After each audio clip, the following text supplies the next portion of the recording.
நாட்டில் 79வது சுதந்திர தினமானது கோலாகலமாக கொண்டாடப்பட்டு வருகிறது. அந்த வகையில் திருச்சி மாவட்டத்தில் அம்மாவட்ட ஆட்சியர் சரவணன் தேசிய கொடியை ஏற்றி வைத்து மரியாதை செலுத்தினார். இது தொடர்பான விவரங்களோடு இணைகிறார் செய்தியாளர் கதிரவன். முழுமையான விவரம். வணக்கம். இந்திய திருநாட்டின் 79வது சுதந்திர தின விழா இன்று நாடு முழுவதும் கோலாகலமாக கொண்டாடப்பட்டு வருகிறது. அதன் ஒரு பகுதியாக இன்று திருச்சி மாநகரம் சுப்பிரமணியபுரம் ஆயுதப்படை மைதானத்தில் சுதந்திர தின விழா கொண்டாடப்பட்டது. திருச்சி மாவட்ட ஆட்சியர் சரவணன் தேசிய கொடியை ஏற்றி வைத்தார். தொடர்ந்து காவல்துறையின் அணிவகுப்பு மரியாதை ஏற்றுக்கொண்டார். மேலும் வெண்புறாக்கள் மற்றும் வண்ண பலூன்களை வானில் பறக்க விட்டார்.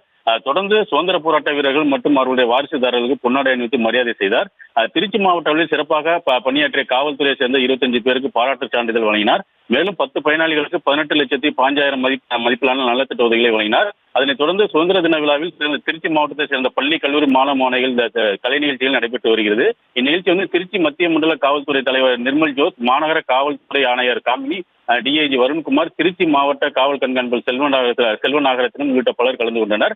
இதேபோன்று திருச்சி மாநகராட்சி அலுவலகத்தில் மாநகராட்சி மேயர் அன்பழகன் தேசிய கொடியை ஏற்றி வைத்து சிறப்பாக பணிபுரிந்தவர்கள் பாராட்டு சான்றிதழ் வழங்கி நலத்திட்ட உதவியும் வழங்கி வந்தார். இதேபோன்று திருச்சி மாவட்டத்தில் பல்வேறு அரசு அலுவலகங்களிலும் தேசிய கொடி ஏற்றப்பட்டு நலத்திட்ட உதவி வழங்கி கலை நிகழ்ச்சி நடைபெற்று வருகிறது. தற்போது திருச்சி ஆயுதப்படை மைதானத்தில் கலை நிகழ்ச்சியானது நடைபெற்று வருகிறது.